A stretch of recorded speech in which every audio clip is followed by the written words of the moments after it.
Hello, it's Mary Bartos with the Bartos Group of Premier Plus Realty, and my dear cohort, Cheryl Stokes of New American Funding. Hello, Cheryl. Hello, Mary. Happy St. Patrick's Day. Oh, we both have on the same green. Check it out. That's woohoo. Happy St. Patrick's Day to the luck of the Irish of you, my friend. So, Cheryl, we are a week later than normal. And I think from a go forward standpoint, this is a better time to get a little more statistics that happened the month before. So we are still talking about February as we sit here on St. Patrick's Day in 2021. Cheryl, it's been a fun ride so far this year, right?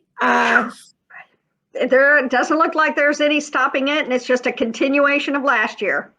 Without a doubt. So I'm going to, without further ado, share the screen here. All right, let me see if I can make this all work, Cheryl, because that's, how that is. Sometimes technology works and sometimes it doesn't. Woohoo, we got it. All right, so let's just get on to it. All right. I got to hide a couple things here, Cheryl. March 2021, as we said, St. Patrick's Day. We're going to kind of set the stage because this month we really want to talk about it. And the topic that's come at hand, Cheryl, would you agree, is, oh my gosh, is this the same as the last time? I hear it almost every day. Yeah. From both our buyers and our sellers. And, one of the things that Cheryl and I really wanted to talk about today is, okay, let's talk about what's happening and why it's different, and then let's talk about what's happening in our own market. Yep. So that national home price appreciation, these were the final numbers, and it took them a little while to get them out.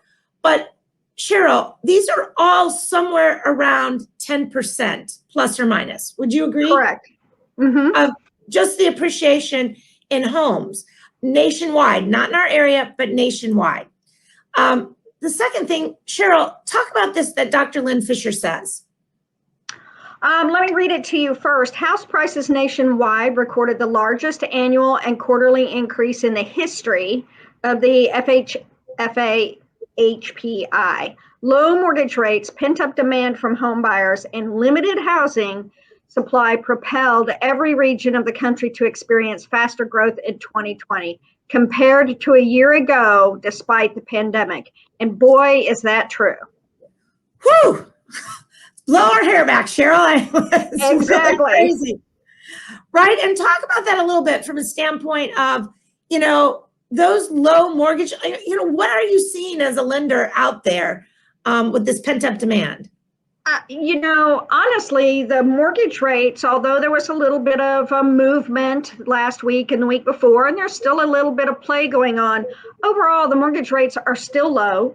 They're definitely lower than they were 2 years ago. They're on par with where they were this time last year, and it's historically low. We can remember 6 years ago when they might have been 7%. So regardless of the little bit of change, the ability to buy, the affordability of getting financing is still there, and we're not seeing that changing. Right. So, it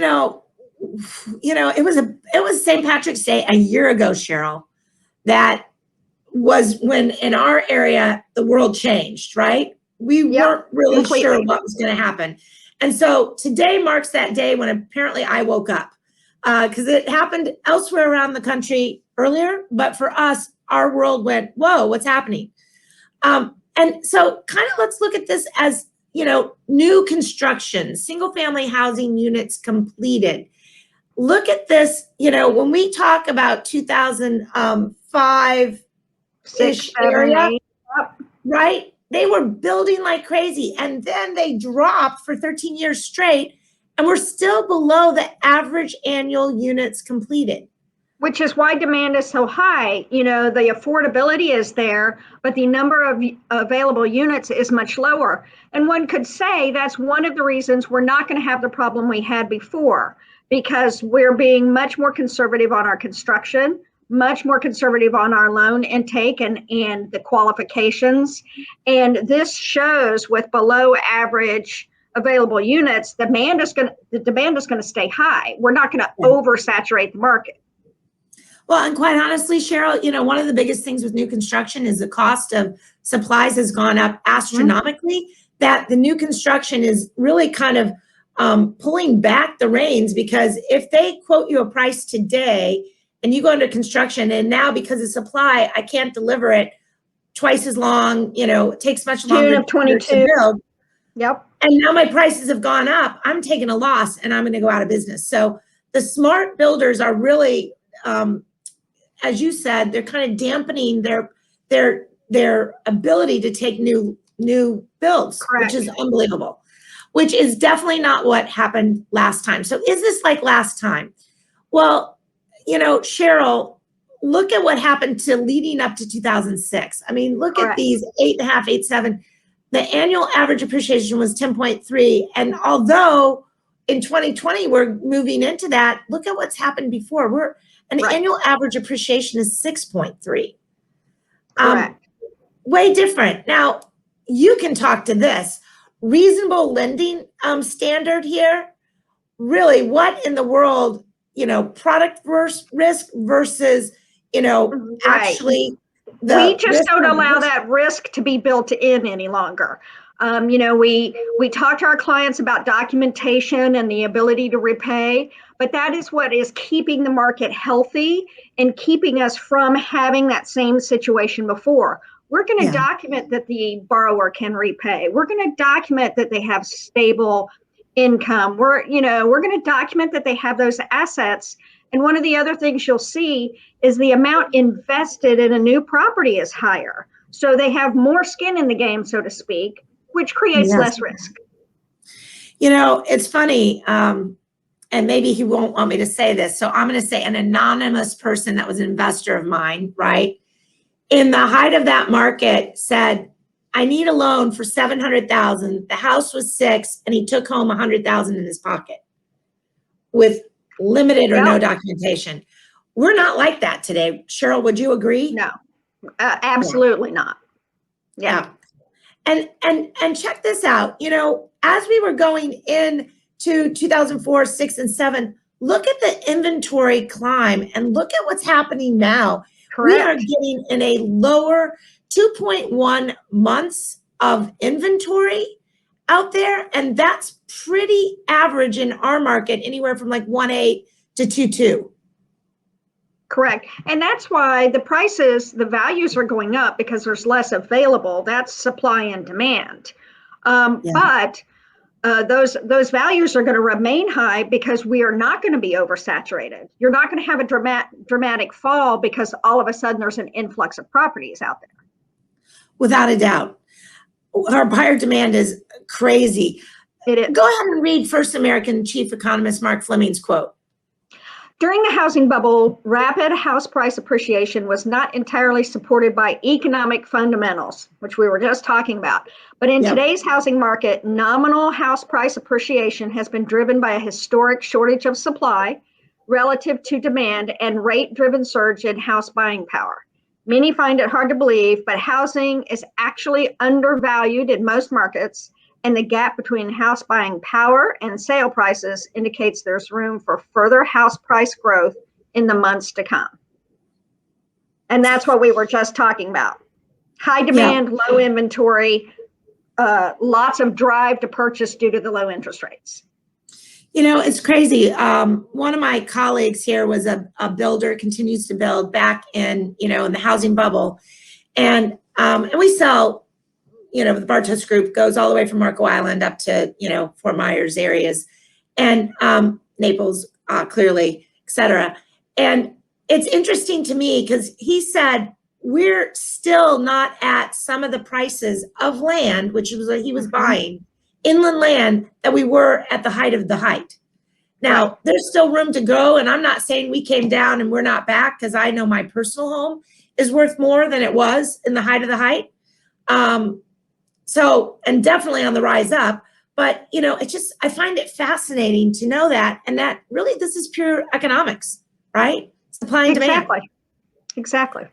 And you can really speak to this, Cheryl, percent of the median income needed to purchase the median priced home.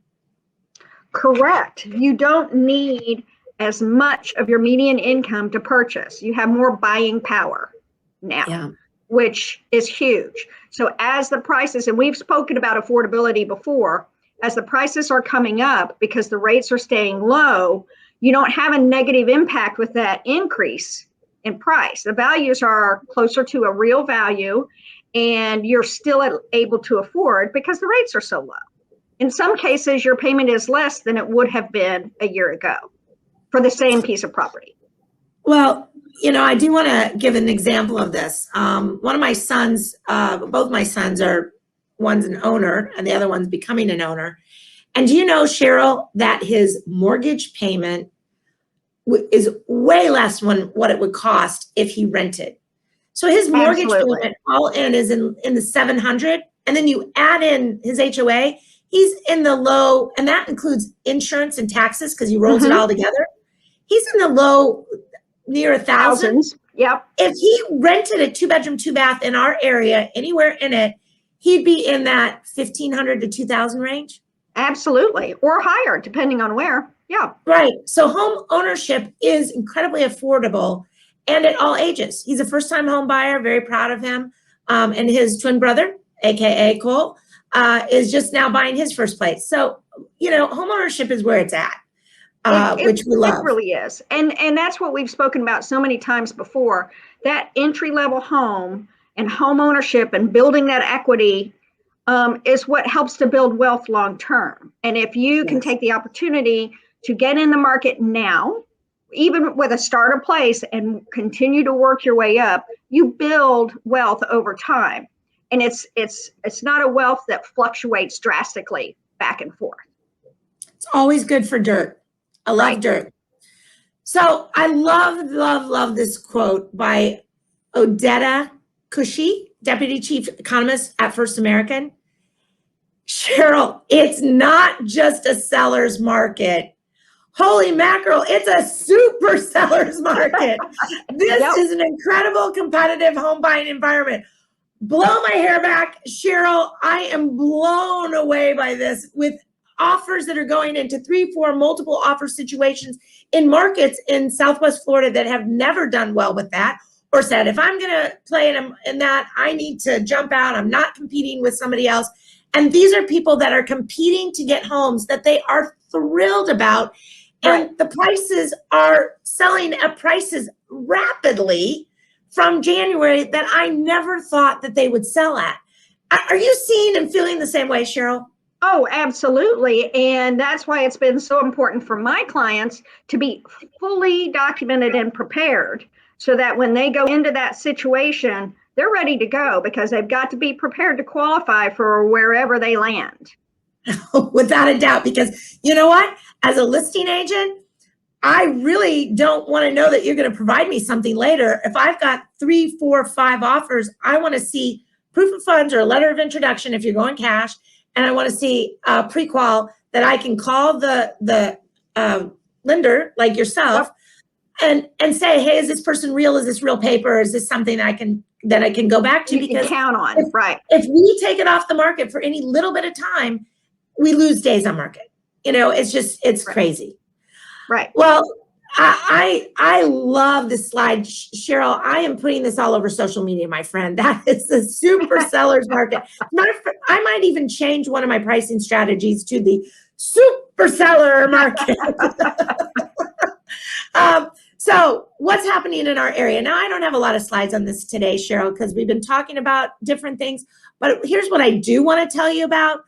Look at these new listings and how low they are. I just pulled this number today, February of 20 through February of 21.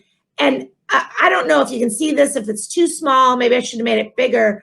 Look at it coming down here, as we can see, and how much it's reduced. Can you even believe that? That's a crazy number for reduction in available listings. Without a doubt. Now, we sell in all markets, and Naples is a much bigger market than Marco Island, Bonita, Estero. But I'm going to give you a sample or a little snack of what Marco Island's like. There's 20,000 doors on Marco Island. 20,000. There are 289 properties, whether they're lots, single family homes, or condos for sale. And when I pulled it today off the Marco MLS, it said 259. That almost, in percentage wise, that's almost zero. Right? There's nothing available. Right. Right. It's a little over 1%. So what does that tell us? Oh my goodness, we need more inventory. There are buyers, they aren't going to go away. Now they may decide to do something different, right? This craze of home, which home means more, Cheryl, doesn't it, now than it did a year ago? It does. And, I honestly think that's not really going to change anytime soon. I think we've all developed a different perspective over the last year. Yeah, we have. We absolutely have. And, so let's you've all seen this slide before that we just love to say that it's a super seller market. I love that. And why? Well, that trifecta of historic low rates, low inventory, and this 950 people a day moving to Florida was a stat a little while ago. But let's put X people moving to Florida. I don't know what it is, but there's a crazy amount. There's a lot of them. Right? And in that intersection of the whole thing right here, Cheryl, it's unbelievable. This historic, I don't even have a word other than I do like super seller market. I'm sorry. But it truly is a seller's market. It truly is still a buyer's market, even though availability is low, affordability is up. So if they are persistent and they watch for the right property, it is a great time to buy a property now. Oh my gosh, I love that you said that, because affordability is up. So with affordability up and these, the houses going up, there's still time. Jump in. Don't wait on this. This is not the time to wait. So a couple of questions that people say that they come back to us with what's on their mind. Where do we go? If I have to sell a place, where am I going to go? Well, there is low inventory, but did you know, Cheryl, and we help a lot of families, and this year we've already helped more, buy and sell, and they're pending and closed, over 200 families in the first couple months of this year. That's amazing. That's crazy, but here's the stat that's even more. Even with low inventory, even with these multiple offers, our team has helped 76% of that 200 have been buyers. Mm-hmm. So we are winning. We know how to, if you're looking to buy, we know how to help you get in there and get that home secured, but you need a strong agent that can help walk you through that is calm and easy and keeps their head about them, because there's a lot of emotion right now.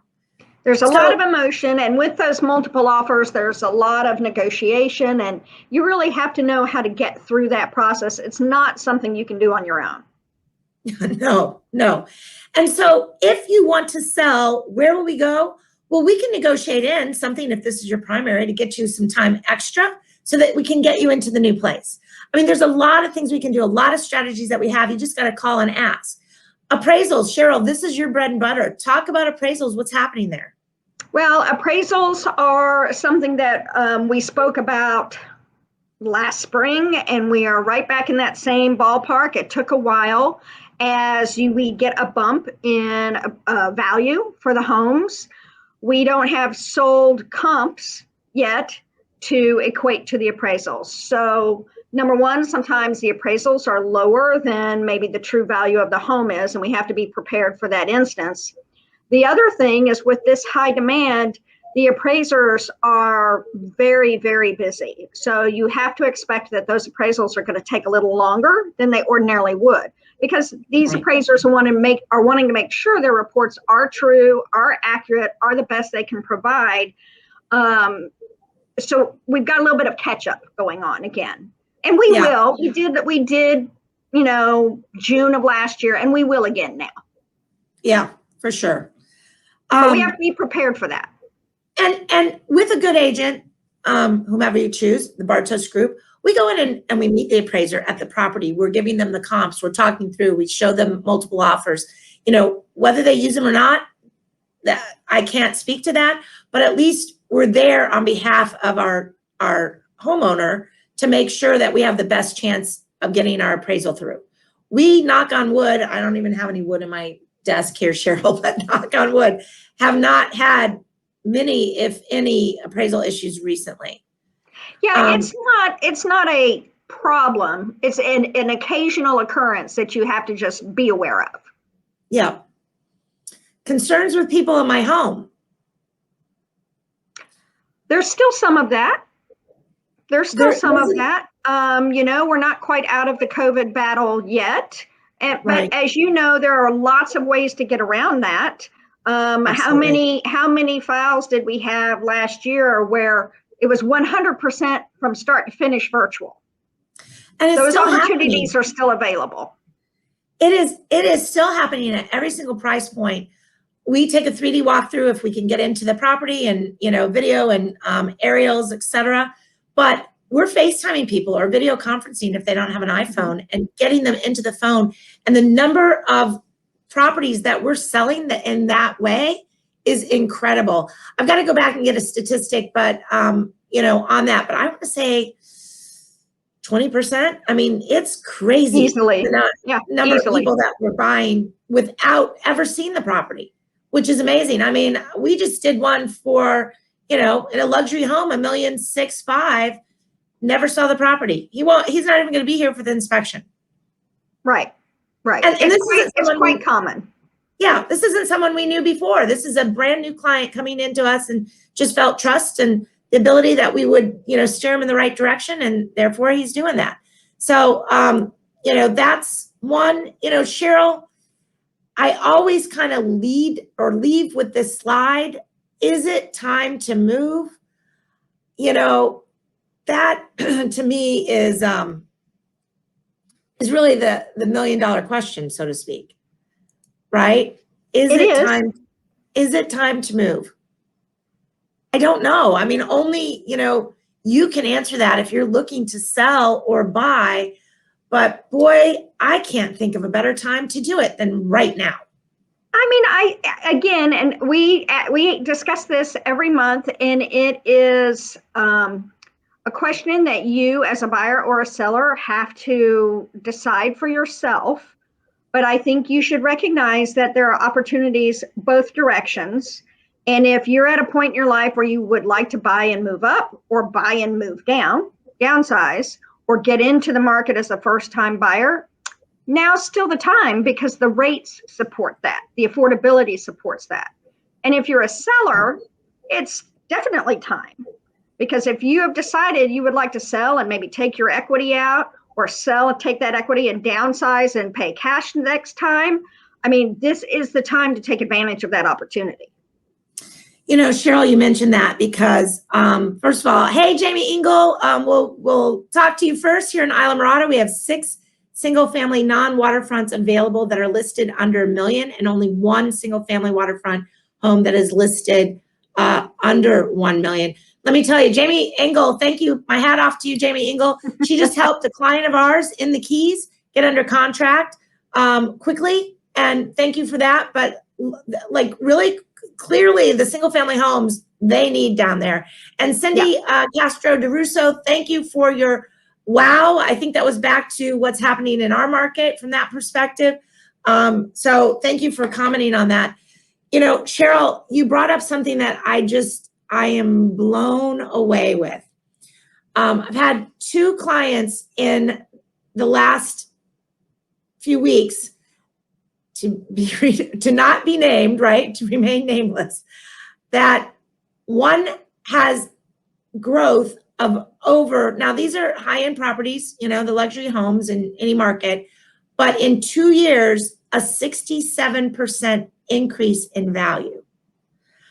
I mean, I don't know about you, Cheryl, but from a stock standpoint, that is unbelievable. Oh, yeah, you're not gonna get that. No. And the other one, I didn't calculate a percentage, but they have north of, bought it 2 years ago because we wanted to make sure we didn't sell before the 2-year mark.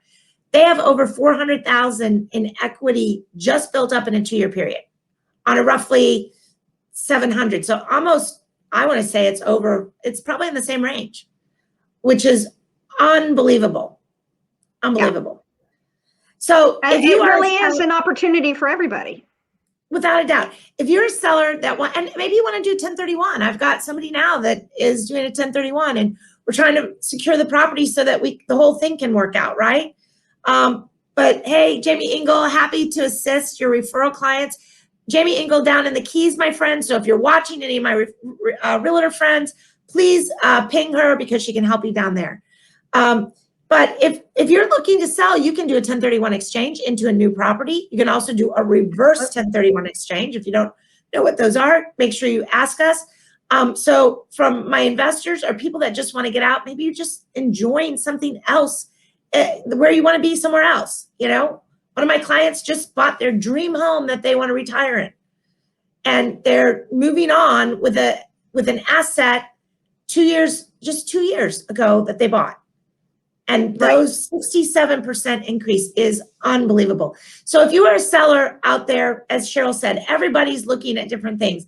But if you're a seller out there looking to sell, now's the time. If you're a buyer out there looking to buy, Cheryl, now's the time. Right? Yes. We can help you on anything that you're interested in. Cheryl, last parting thoughts.